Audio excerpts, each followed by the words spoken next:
গায়ের মানুষ সহজ সরল, চিটিং বাজদের মনটা গরম। কেউ বলে না ভাই ন্যায্য কথা বলার মতো একটা মানুষ চাই। আমরা ন্যায্য কথা বলার মতো একটা মানুষ চাই।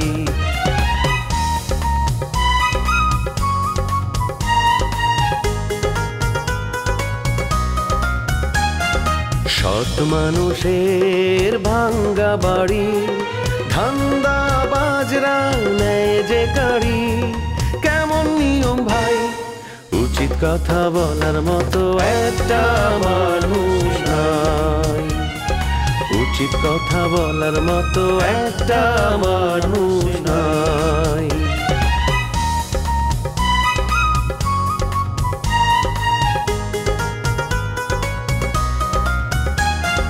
চোরের মায়ের বড় গলা, মিথ্যা দিয়ে সত্য বলা ভদ্রলোকের ভান। এক সমাজেই বাস করে ভাই চিটার এন্ড জেন্টলম্যান। রোমিও তোমার গল্প চুরি করে নাটক বানাইছে। আমি কইছিলাম এরকম একটা কিছু ঘটতে পারে, এইটাই করছে। তিনি তো আমাদের বাড়ির রাস্তা ভুলেই গেছে। ভাবি এই আপনি কি বলতে আসে? আপনাকে বাড়ির রাস্তা দিয়ে বুঝলেই যাইতাম, হেলে যে অতীর্ণ আমার লই আইছি কির ফিরনে। প্রভাবশালী তো কি হয়েছে? চট্টগ্রাম কি বাংলাদেশের বাইরে? বাংলাদেশের ভেতরেই তো। তুমি খালি তোমার হাজবেন্ডের সাথে আমার পরিচয় করিয়ে দাও, ওকে আমি জেলের ভাত খাইয়ে ছাড়বো। চোরের ঘরে চোর আমার গল্প চুরি করে আবার নাটক বানায়, আবার বড় গলায় কথা কয়। এই তুই তো একটা সামান্য চালি, তোর আবার গল্প কিসের? তোর গল্প চুরি করবো কেমনে? তুই কি আমার গল্প লিখে দিছিলি? এই খবরদার খবরদার আমার লগে ফাইজলামি করবি না। তারা হয় আপনার পক্ষে থাকবো নয় বিপক্ষে থাকবো, যাই হোক আপনারে আবারে আরেকজনের পক্ষে কাম করতে কয়, মানে আমার না মাথায় আসতেছে না। এই লোকটা থেকে আপনি দূরে দূরে থাকবেন, এ কিন্তু ভয়ঙ্কর খারাপ। এ তো রাজা সাহেবের জীবনটা একদম তামা তামা করে ফেলছে। ভালো আছে না ববিতা? তুমি আমার বাড়িতে আইসো, আমি খুব খুশি আছি। আসলে আত্মীয় স্বজনের মধ্যে যাতায়াত না থাকলে তো আত্মীয়তাই থাকে না। কাকি অনেকদিন ধরে আমার ইচ্ছা ছিল বুঝছেন, মুই আম্মু আম্মু করে আইতে পাইছিলাম না, কিন্তু মুই যে আসবো তার কোনো কুল পাইতেছিলাম না। তো মোর কাজ পড়তে ঠাস করে চলে এসেছি। ফ্যামিলির কথা শুনছেন ভাবি? কাকুর বাড়ি আইবে আর আবার কুল খোঁজ দইবে, কিরবিনে কুল খোঁজ দইবে। এটা আইতো আইয়া দেখলা কারে রাজারে দেখছো, রাজার লগে কথা হইতে। তারপর ভাবির দেখা হইতে বা তোমার কাকিরে দেখলা। তারপরে যে রমজান আইবিয়ানে, কবিতা আইবিয়ানে, শিউলি আইবিয়ানে, এরা ব্যবহারটাই তো তোমার নিকটে তোমার আত্মীয়, বোঝো না? ববিতা, তুমি এরপরে যখন আবার আসবা তোমার আম্মারে সঙ্গে করে নিয়ে আসবা, আমি খুব খুশি হব। ভাবি কি আর বলবো, মোর ভাই যদি বাইতে থাকতে কি যে খুশি হইতে ভাষায় প্রকাশ করতে পারতেছি না। কিরপিন্ডে হ্যার ভাইয়ের বিখ্যাত নায়িকা হয়ে গেছে, বোঝা লাগবে। কাকি মোর যখন টাকা পয়সা আসিলে না তখন আব্বা আসিলে, এখন আল্লাহ দিলে টাকা পয়সা হইছে, আব্বা এই দুনিয়াতে নাই। এই তেমনি এই ভাবি কথাটা কি বলছো দেখছো? এই আব্বাটাই কইছে কেডা? এই মুই কেডা? মুই তোর কাকু। এটা কাকু বললে চলবে না, এখন আব্বা বলেছি। মোর দুধা মাইয়া না, মোর তিনটা মাইয়া। তোর মাইয়ের মতো মুই দেখি মেলা আগে দিয়া। যোগাযোগ নাই, হের বিনে তুই বলতে পারবো নাই। তুই কোনো চিন্তা করিস না মা, মুই আছি। তুমি মনে করো আমরাও তোমার সাথে আছি। এই যে আমার পোলা রাজা এই এলাকার চেয়ারম্যান আছিল, সে ইচ্ছা করে পদত্যাগ করছে। কেন করছে জানো? সে হইতেছে সৎ মানুষ, অসৎ মানুষদের সাথে থাকতে পারে না, এই জন্য পদত্যাগ করছে। সেও কিন্তু তোমারে অনেক সাহায্য করবে, তুমি কোনো চিন্তা করো না।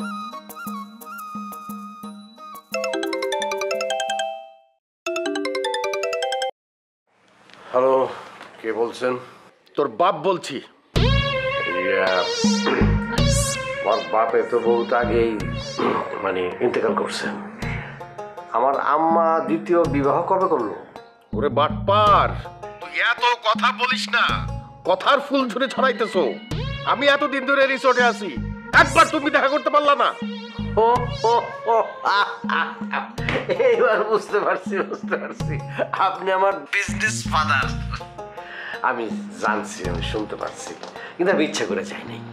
তুই ইচ্ছা করে আসুস নাই মানে? তোর এত বড় সাহস হয় কি কইরা?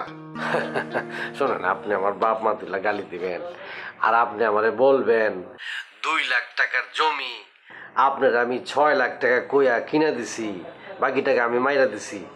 এই সব কথা তো আমি মানতে পারবো না, মানতে পারা সম্ভব না। আপনি কাজ করেন, আপনারও লস হইব না, লস হওয়ার আপনি রিসোর্টের যে জমিগুলি আছে না, সব আমরা 6 লাখ টাকা দরে দিয়ে দেন, আমি কিনে রেখে দিন। হয়েছে? আমার জমির 1 কোটি টাকা কইরা বিঘা, 6 লাখ টাকায় তোমারে দিয়ে দিব। হ্যাঁ, পিরিতের কথা পাইছো? 6 লাখ টাকার জমি আপনি 1 কোটি টাকা পাইতেছেন, তারপর আপনার মন ভরে না? হ্যাঁ, আপনি তো বিরাট স্বার্থপর। না, আপনার সাথে আমি নেই। শামসু, রাগ করস কেন? আমি যে তোরে বাজে কথা কইছি সেই প্রমাণ তুই দিতে পারবি? অবশ্যই পারবো। আপনার গৃহপালিত বহুত চামচা আছে, তারাই বলছে আপনি বলে আমার বিরুদ্ধে মামলা করবেন। ওইসব বাদ, ওইসব তুমি ভুলা যাও। তুমি আমার সাথে দেখা করো। আমি খুব ইলেকশনে ব্যস্ত আছি, চেয়ারম্যান পদে দাঁড়ার মতো জনগণ আমার চাইতেছে, এলাকার মানুষ জোর করে আমার ধার করেছে, বুঝছেন? আমি ইলেকশনে খুব ব্যস্ত, এখন আমি আসতে পারবো না। আরে শামসু, তুমি ইলেকশন করবা ভালো কথা, ইলেকশনে টাকা লাগবো না? টাকা পাইব কই? আমি তোমার সহযোগিতা করু। শুনেন, আপনার টাকা নিয়ে যদি আমি ইলেকশনে জিতে যাই, তখন কিন্তু আপনার অন্যায় আবদার করতে পারেন। আমি আপনার হারে চিনি। আমি কারো কাছ থেকে টাকা সাহায্য নিয়ে ইলেকশন করব না। এত সাধু কবে হইলা? হ্যাঁ, সাপ খুব কবুতর খাইয়া বিড়াল হইছে সাধু। এই মিয়া, এইসব ভণ্ডামি বাদ দাও, তোমার আমার দরকার আছে। আরো 10 বিঘা জমি কিনবো, তুমি আসো, তোমার দরকার। শোনেন, মিন্টু আছে না, তারপর আপনার ছেলে রবি, ওরা জমি সংক্রান্ত অনেক কিছু বোঝে, ওরা তো বিশেষজ্ঞ। মানে হার্ভার্ড বিশ্ববিদ্যালয় থেকে জমির বিষয়ে পড়ালেখা করেছে, এদের নিয়ে কিনেন আপনি। শোনো, এত দাম দেখাও না তো। জমির বিষয়ে ওরা কিছুই বুঝে না, জমির বিষয় তুমি বুঝো, সুতরাং তোমারে দিয়েই আমি জমিটা কিনো। শোনেন, এতই যখন আপনার জিদ ধরছেন আমার দিয়া আপনি কিনাইবেন জমি, আমি বিঘায় 10 লাখ টাকার পার্সেন্টেজ নেই, মানে খাস বাংলায় বলে দালালি নেই। আপনার যদি পোষায় আপনি আমার জানেন, না পোষাইলে গুড বাই। ফোনে এইসব কথা কইয়া কি লাভ? তুমি আসো, সামনাসামনি কথা কই।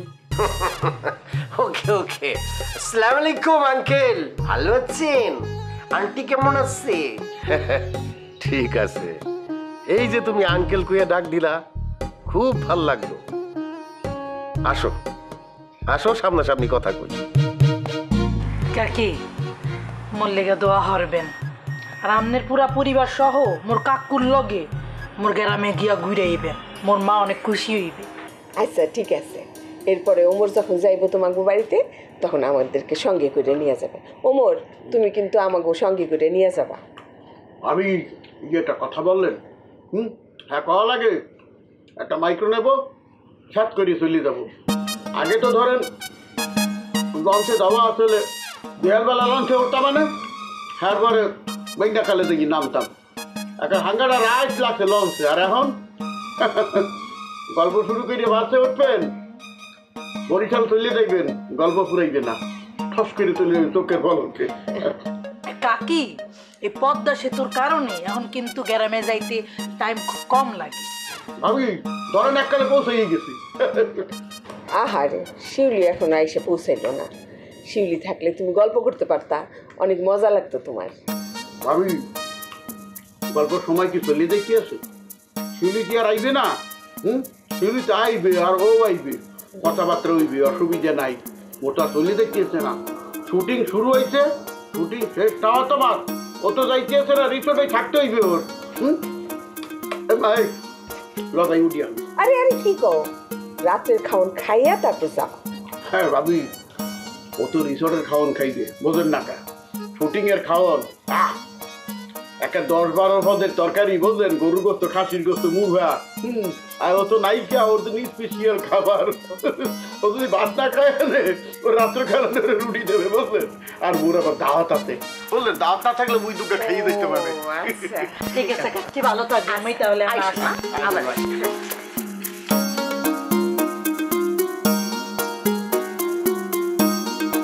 তুমি একটা কাজ করো, যারা ওই লোকটাকে তুমি আজকে ঢাকা পাঠিয়ে দাও, আমি তোমাকে ঢাকায় নিয়ে যাবো। সম্ভব না, আমি ফয়সালের সাথে এখানে এসেছি, ফয়সালের সাথেই ঢাকায় যাব।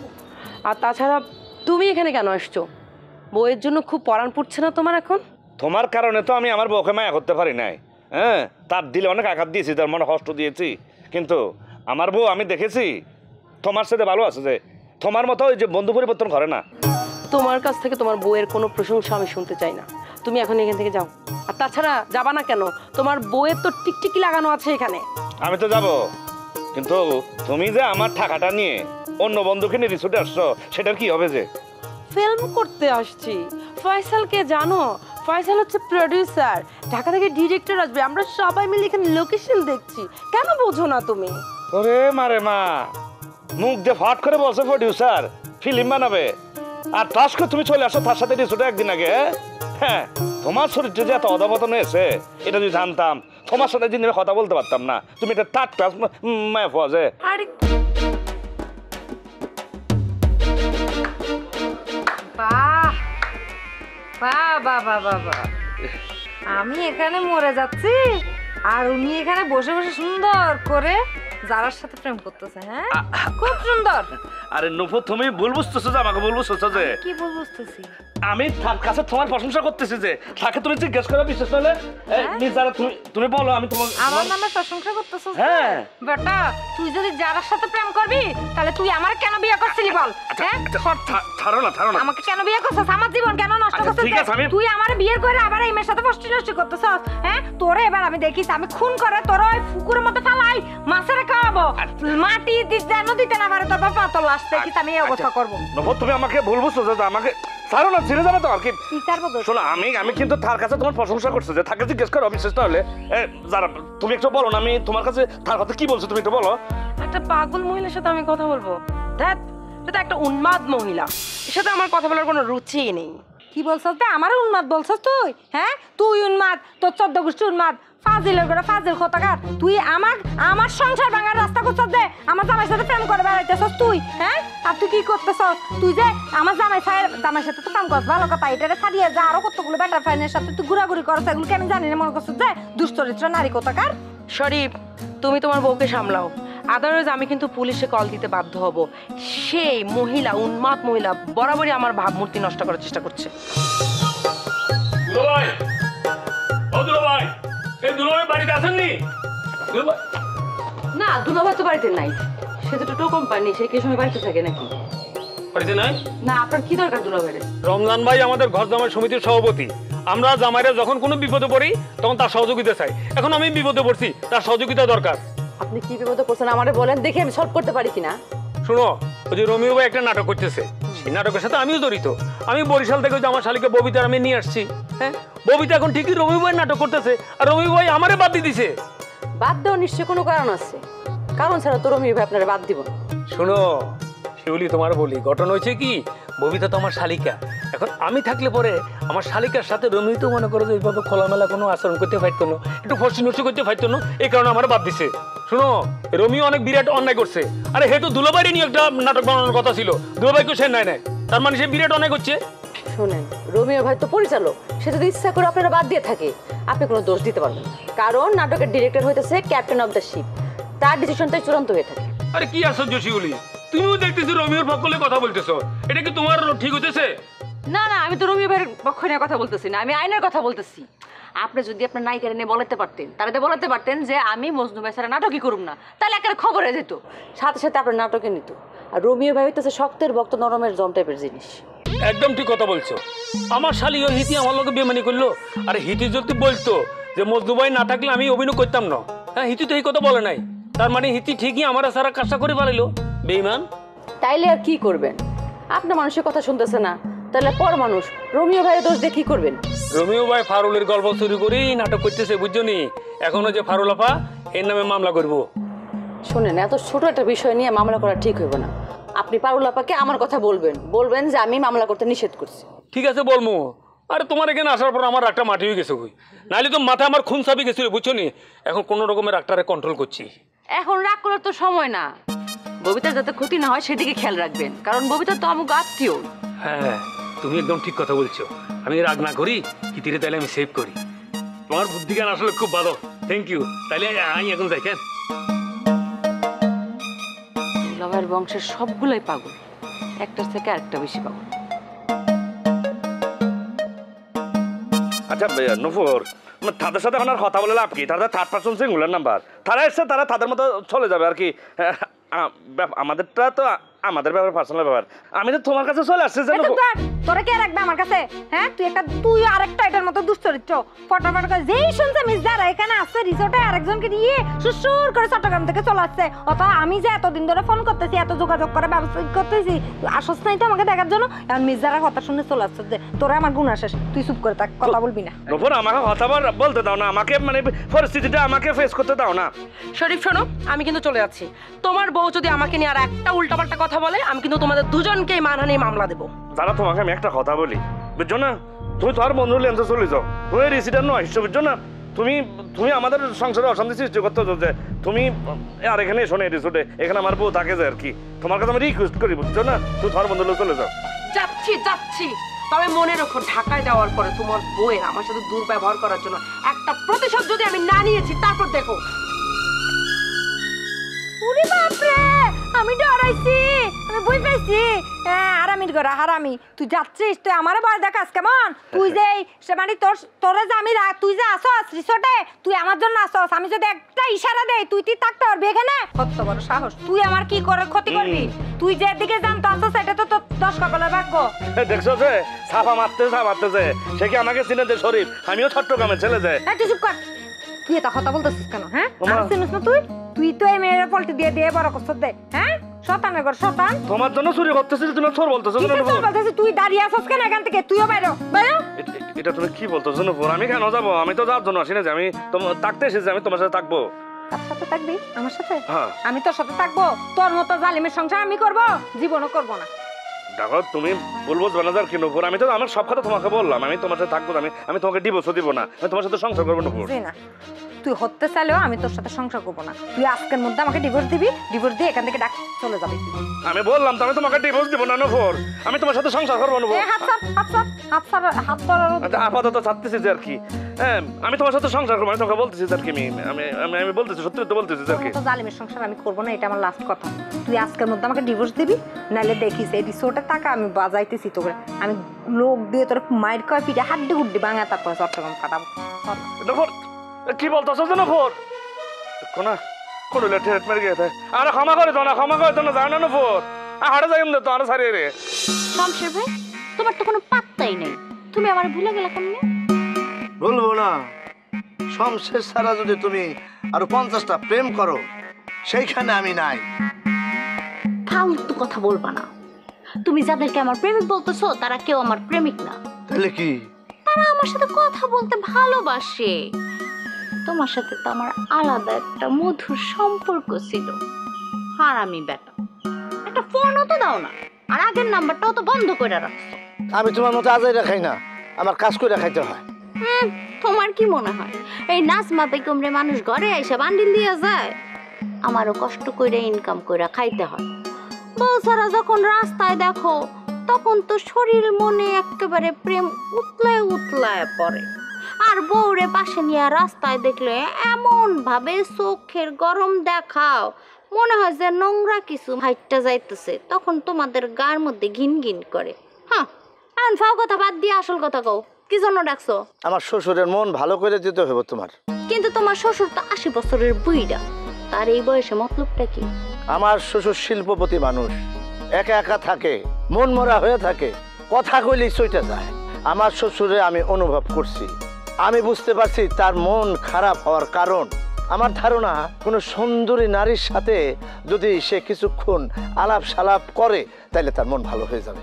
হ্যাঁ, মন ভালো কইরা দিব, কিন্তু পুলিশ কত দিবা?